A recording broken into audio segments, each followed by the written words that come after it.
Hi, this is The Greatest Story Ever Played. I'm Dan, and today I'm going to be talking about the fourth episode from the Game of Thrones from Telltale, entitled Sons of Winter. And in this episode, we've got a couple characters from the TV show appearing. We've got Natalie Dormer as Lady Marjorie Tyrell, Kit Harington as Jon Snow, Emilia Clarke as Daenerys Targaryen, and Iwan Rheon as Ramsay Snow. And then, as in similar previous episodes, we also play as four characters. Again, we have Garrett Tuttle, Asher Forrester, Roderick Forrester, and Mira Forrester. And as in previous episodes, I'll just take these by person in location to keep it kind of a little more linear than the episode itself is when you play. So we'll start off at the wall with Garrett. It opens with the Night's Watch burning Britt's body from our killing him last episode, and Garrett is being charged with murder. We try to explain to the Lord Commander that Britt attacked us, that it wasn't our fault. He doesn't care. We try to appeal to Jon Snow, and he kind of sees his hands are tied and says, sorry, I can't really do anything about this. So we're screwed. So we're thrown into this makeshift prison cell. It's like a store closet, essentially. Like there's some food, like old stuff like that in there. But it's a makeshift cell for us for the time being. And then the next day they are going to execute us because we killed one of our brothers. We're in the storage closet, or in our makeshift jail cell. There's a guard who's posted outside of our room to make sure that nothing happens with us. While we're waiting in there, another one of the Night's Watch comes up to the guard and says, hey, come on, sneak away with me. Let's eat food. There's dinner. You don't want to miss it. It's good. And the guard protests slightly, but then is convinced fairly easily and goes along. We're left unattended, locked inside our closet. Cotter then shows up to help get us out. From the outside, he's trying to communicate with us how to get out. We look around in the room. We find some things. Ultimately, what we're able to do is there's a brick that's attached to one of the door hinges, and we're able to knock that loose, and then we're able to kind of use that to open the door mildly so we can slip out, which is cool. When we're slipping out, we have to evade one or two Night's Watch walking around. So we're like crawling on the ground, crawling under a cart, that sort of deal to escape being found. We get through that, and then we run into Finn. And we have an opportunity on what we want to do with Finn. Do we want to bring Finn north with us or not? And Finn has a sword, and he tells us that he was coming to actually break us out, but we're already out. So I chose to bring Finn along. 87% of people did this. It seems pretty common if you reconciled with Finn. It seems like you wanted him to be a part of that. Earlier, when we are trying to say we didn't intend to kill Britt, that he attacked us, Finn has our back. He affirms, no, they didn't do anything. I saw Britt attack him, and Garrett just defended himself. So that's good. So Finn comes along. 13% of people didn't bring Finn along, or they didn't encounter him. So I think some people, if you had a bad relationship with Finn, you wouldn't run into him in this situation at all. I'm guessing he must be at the dinner, like everyone else, if that's the case. After this, we get outside the wall. We're escaping, and we see a wildling in the woods, and Cotter goes to speak with her. Cotter thinks that, perhaps he can get through to her, since he's a wildling himself. This is where he reveals to Finn that he's a wildling. We, of course, already knew that from the last episode, but Finn had not been informed until just now. So Finn's a little bit suspicious of Cotter here. And not sure how to feel like, well, you're a wildling, I don't trust you as much. But Cotter says, no, it's cool. I'll talk to the wildling. If they, beat me up or anything like that, while I'm trying to convince them, don't worry about it. I'll get through. So, cool. Sounds good. While Cotter is making his appeal, the wildling does not believe him, kicks him to the ground and hurts him some. As that's going on, we are surrounded by wildlings. More show up, and a fight ensues. Cotter's injured. He gets speared in the shoulder by the wildling. Us and Finn both kill a wildling each, trying to kind of not be captured here. We see a wildling pick up our onions that we'd stolen from the storeroom and is running away, which is all of our food. And you have an opportunity to pick up your bow and kill the wildling, her running away or not. And I did choose to kill her, and Cotter was not happy with it. He was like, she was running away. You didn't have to kill her. And I kind of felt like they were just about to kill us, so if I kill them later, I don't know. I didn't feel too bad about it, personally. After this, Cotter is leading us along to this abandoned hunting ground. And at the abandoned hunting ground, we're looking around. There's tents and stuff that are up, but clearly no one's lived in them for some time. We're looking around to find something to help Cotter out. While we're looking around, a wildling girl sneaks up on us and has a spear at our back. We can choose to try to fight her back or kind of play it cool. I played it cool. I figured that if I tried something, I might die, so I played it cool. But then Cotter comes over, and he recognizes that this wildling is her sister, whose name is Sylvie. And they're both very excited to see each other. So I am glad I didn't try to hurt her.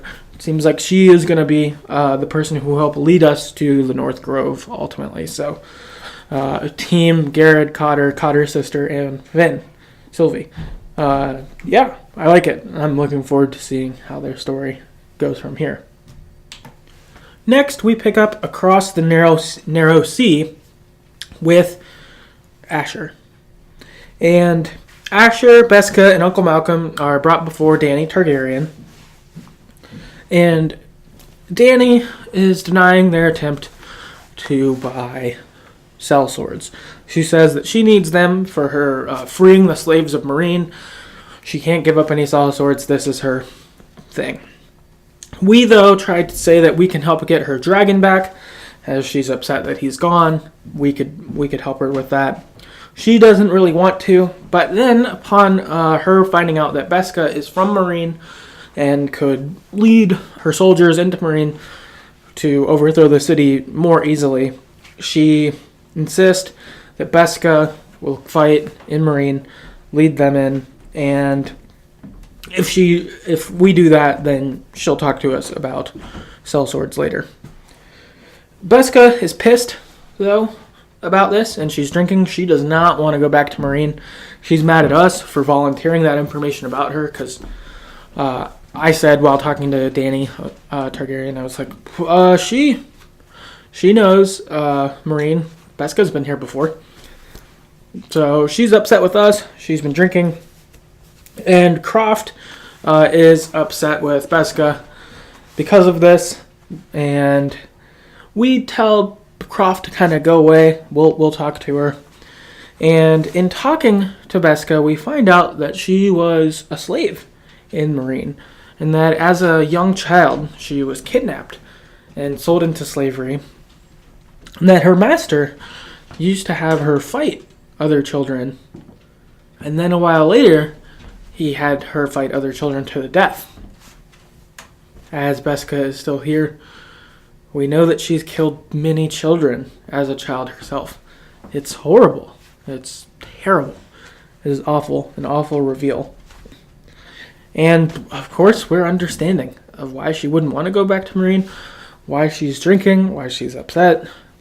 I get it. And my attitude from this point was, do what you gotta do, Beska. This sucks. I'm sorry you're in this situation even at all. Because my interpretation of Beska and Asher's relationship is that they are close. Both of them haven't had families for quite a long time. So they're each other's closest person, that they've been, fighting people and, taking bounties and, I don't know, whatever they've been doing all this time together. So, she's most important to me in this for Asher. But Beska is still ready to lead them into Meereen. She does want to see this happen. As they enter into the city, they see a slave that's being beaten and then left for dead. Beska and us go and see the slave, and she kind of comforts him briefly before he dies. Then she runs down an alley And we follow her, and what we see is her throwing a guy out of his window into the street and is getting ready to attack him.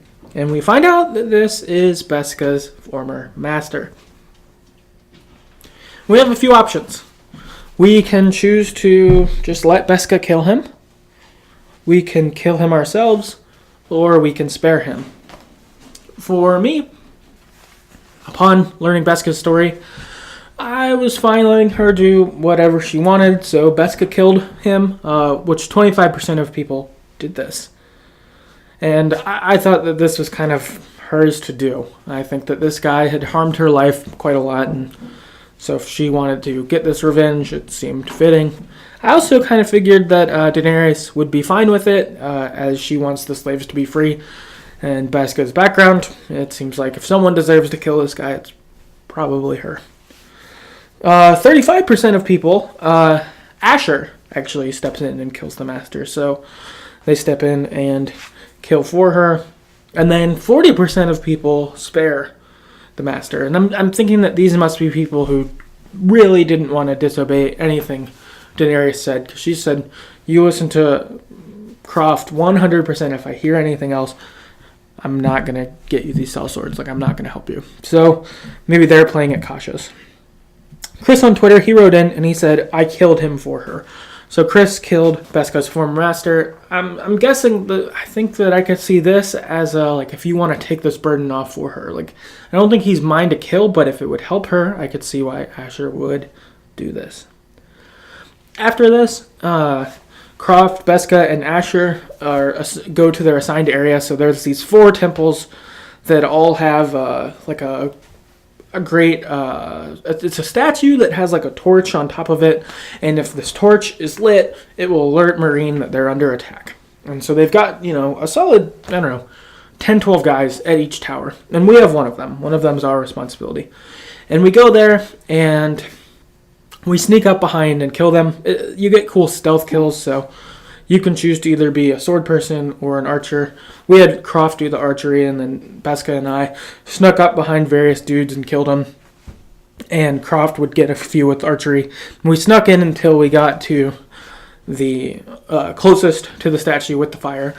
And we killed those people, but there was a part where the fuse to the statue is lit that will alert everyone. And we end up throwing our axe, and it cuts the fuse before it reaches the ignition for the flame to go. That was super cool.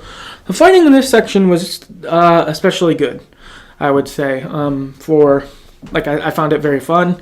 And again, for Telltale games and their fighting, of course, we know that they have more limited involvement. This one I thought was a little bit more fun. It felt like you were being stealthy and like that kind of stuff. It felt pretty cool. So Meereen is free. We've helped it be liberated. Hopefully we have a good talk with Daenerys next episode and can get these sellswords to go help Ironrath. Now, with that, we will go to Ironrath with Roderick. And we have Roderick training in the woods with Sir Royland. And we can see that Roderick is not back to full strength. He's able to use his sword a bit, but he's not as strong as he would be. And Sir Royland's able to overpower him in his training.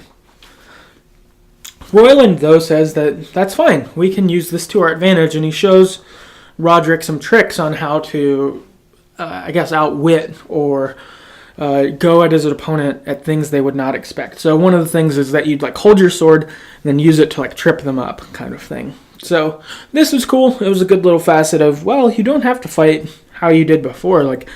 Your body's in a physically different state right now, Roderick, but we can still do this.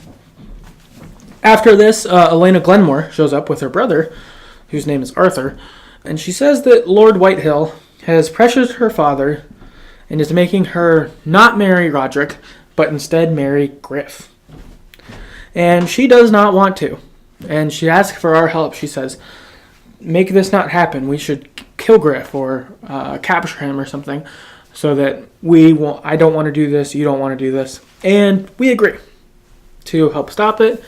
And they give us some of their Kingsguard. We revealed that 20 of her Kingsguard or there for the royal family. They've traveled with them, and they will help us overthrow Griff. This is awesome. It felt like very much this is the time to act. We've got potential allies here with this going, and fuck him. Fuck the Whitehills. We've got to do something at some point. This seems like a good a time as any. That's kind of how it felt. We go back from the woods into Ironrath, and Griff is beating up the maester because one of his soldiers has an infected wound, and he's like, "Oh, you didn't help us because we're Whitehills, and you would have done better care for someone else."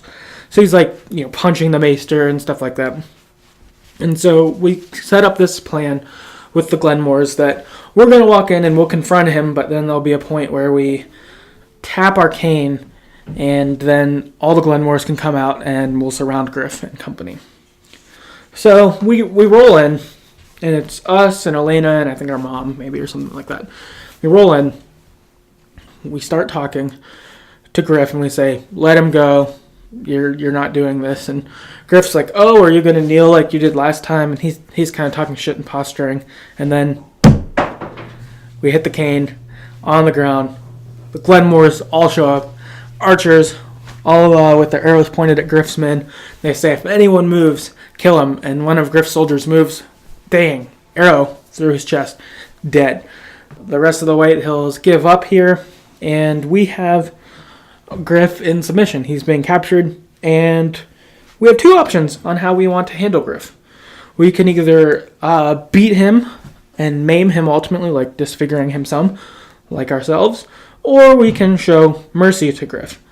I ended up showing mercy to Griff. 39% of people did this, whereas 61% of people maimed him. And the way that this was experienced is you have him kind of captured and you can punch him. And I punched him a couple times. I think after like the third time or something, he says, "That's enough. I get it. You win. Like I don't want to fight." And I stopped at that point. But you can keep going, and I think the people that keep going, that's where he becomes maimed. So I did, hit him a few times, and he got what he deserved. But I felt like when his pride was gone, I felt comfortable with that. He realized he was dominated, that Roderick was the guy in charge. And I thought that was the important thing. Chris on Twitter, though, he wrote in and he said, "I pretty much fucked him up." So I'm thinking Chris went with the maim route. I'm guessing Griff was not looking too good after this. And if someone deserves it, I would say it's Griff. No fault there. I get that. After this, the Forresters end up receiving word that they are invited to the Whitehills to discuss a truce. And this is where our next choice comes up. We have the opportunity to either bring the Glenmore soldiers with us to the Whitehills, or we can leave them home to protect Ironrath. And I left them home to protect Ironrath. 65% of people did this, versus 35% brought them to High Point. My logic was I wanted someone to protect Ironrath. I kind of wondered if this meeting went bad and Roderick got killed, that, I want Ironrath to survive without Roderick. I thought it could go that way. And along with this, as Roderick, I chose to bring Sir Royland with me, since he's our best fighter, leader of soldiers, that kind of thing. I thought that if him and I went, then I would have someone who could fight with me if we've got to have a last stand at the Whitehills. Meanwhile, leaving Duncan behind as the sentinel, as he's our, trusted advisor, that he would be helpful for Ironrath if I'm not around. And we left Talia in charge because our mother was coming with us. So my kind of thought was, okay, if Sir Royland, mother, and Roderick go down, Talia plus Duncan plus the Glenmore soldiers, Ironrath could probably hold out a little while longer, hopefully until Asher or Garrett or someone can find something to help us get through this. But that was kind of my attitude. That was my thought. If we're going to get killed by the Whitehills, hopefully Ironrath can keep going after that. That said, I get the other side. You could definitely go like full force, bring the Glenmore guards, bring Royland, and just like flex on them. And that's not a bad idea, but I kind of thought Roderick could get killed here, potentially. So we start discussing with Whitehill, though, once we get there. And he offers us a job. So he needs to keep creating weapons for the Boltons. and they need more weapons than he can produce. So he's like, hey, if you guys work for me and do this and, use your ironwood to make weapons, you'll be not our slaves, but sort of, and we'll be in charge, but you'll be cut in minorly. And of course we say, fuck that, we're not doing that. You're an asshole, you're not even good at what you're doing, we're clearly the people better at this, and you're a shitty house. Whitehills suck. And during this discussion too, Whitehills got a bunch of soldiers who are up above you, so if he wanted to just slaughter us, he's kind of making a show of it that he could. But the word on the street from your mother and Lord Whitehill's daughter is that he's an honorable guy. He wouldn't do something like that, but he wants you to think he would. He's trying to act tough. What we do, though, is after rejecting his trade to work for him, we say, how about this? We will give you Griff for our little brother Ryan, who you have. And Whitehill is pissed, and he tries to act like he doesn't care. And he ends up actually bringing Ryan out and has a dagger to him. And is nope, I don't care about Griff. He's my fifth born. Why would I care about him? And, I'll just kill Ryan here. You can kill Griff. I don't care. Earlier, though, we were speaking to his daughter, and his daughter had said his dad always felt a Whitehill is a Whitehill. It doesn't matter what you are. And we end up using this information on him and say, a Whitehill's a Whitehill. And we call his bluff, and he realizes, fine, whatever, we'll make the trade later on neutral ground. So we've got this trade set up in place. Griff for Ryan, a son for a son, which is huge. This is good. Before this, you had an option to try to kill Whitehill and try to fight. And I did do that. You end up just getting killed, and it takes you back to the decision. You can't stay killed. I did that first when I played. I didn't call his bluff first. I tried to fight. And when I got killed, I kind of wondered if, I was thinking before this, did Roderick's last stand happen? Did we just have it go? But I had to make the decision again, called the bluff, got the trade set up. That was huge. After this, we leave the Whitehills and we head back to Ironwrath. And we get home and there's no one in the courtyard. We see an arrow and we see a couple drops of blood, but no one's there. And we walk inside the Great Hall and Ramsay Snow is sitting having tea or something with Talia. And our scene ends here, which, of course, my blood is boiling. Ramsay Snow is a monster. The monster of monsters, really. I hate him. And I like Talia quite a lot. And as Roderick, even too, that's my sister. Get the fuck out of here. I'm looking forward to confronting Ramsay, and if I get killed for it, that's fine. I want to confront him. And this takes us to the last place, King's Landing, with Mira. And it's Tommen's coronation feast. And we've been uninvited. Marjorie Tyrell is pissed at us because of all of our actions basically before this with Tyrion, everything like that. And we speak with Tom, and he tells us that, Tom the Cold Boy, he tells us that Lord Whitehill is sending a lot of gold to King's Landing, but we don't know why. But we should be on the lookout, try to figure it out. So we try to sleuth our way into the party to find out what this gold's being used for.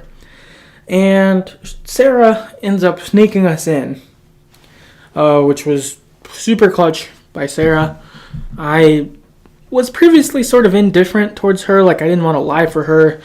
She felt a little shady in previous times, so I didn't want to invest with her. But after this, I'm definitely Team Sarah. She really hooks us up here. Once we get inside, we find out that Lord Andros fired Lord Morgan from last week and replaced him with a guy named Lyman Lannister, who is a distant, a third cousin or something of the Queen. And he's kind of thinking, if I have a Lannister doing business with me, this would really amount for a lot. So we find out that Lord Morgan's not going to be in Ironwood dealing anymore. He wants to do something else. We find out that Lord Andros is basically edged Morgan out and is trying to take all the business for himself, but then had Lyman kind of be his partner to kind of cover himself. we end up talking to Lord Tarwick, and he warns us about Lyman Lannister. He tells us that he's addicted to milk of the poppy. From he, as a younger man, he was in like a jousting tournament, and he was injured severely and needed milk of the poppy then, and has never gotten off of it. So he says he's kind of a wild card. Stay clear of him. We're glad that he told us that, but then after this, he asks us about Sarah's background, because Sarah's background is confusing. She has a last name of a family that has been dead for a few hundred years, according to Lord Tarwick, and he asks us, do we know anything about that? Have we met her family? And at first I did try to keep kind of vague, like, oh yeah, they're like a family, but he doesn't let us stay vague. He pushes forward. And so we have the option to either keep Sarah's secret, that you can say that she is a part of this family that doesn't exist. She's actually a bastard, as we learned last episode. Or we can reveal her secret. And I chose to keep her secret. 87% of people did this. Only 13% of people revealed the secret. I didn't, again, for what speaking earlier. Sarah seems like one of our people for real. She's helped us out, and I want to do right by her. I want to have a friend. It seems like at this point at King's Landing, we don't really have a lot of friends, and I'm not sure we're going to be able to be a handmaiden for anyone or anything like that. Like, it seems like if we could just do one last helpful thing in King's Landing and then get back to Ironrath, that's probably what we got to do. Like, yeah, since people don't trust us, since Marjorie Tyrell doesn't like us now, like that kind of thing, we're probably out of luck. After this, we speak to Lyman ourselves, and we find out from him that Whitehills gold is being used to hire sellswords that are going to be used to destroy the Forresters. He tells us, he's basically like, you deserve a warning, but they're going to come and they're going to destroy your family. I can't help you, but you deserve to know that it will happen. So, of course, concerned, the Whitehills are trying to put an end to us. They're making moves as well. And that ends the episode. That is episode 4, The Sons of Winter. If you have any thoughts on this game, please write in at TheGreatestStoryEverPlayed@gmail.com. Go write to us on Twitter at StoryEverPod. Let us know what you think of this game. Please rate and review us on iTunes or whatever podcast app you use. It would be a huge help just to, pull other people to talk about games that we like to talk about and that you like to. I guess that's the episode, so we will see you next time.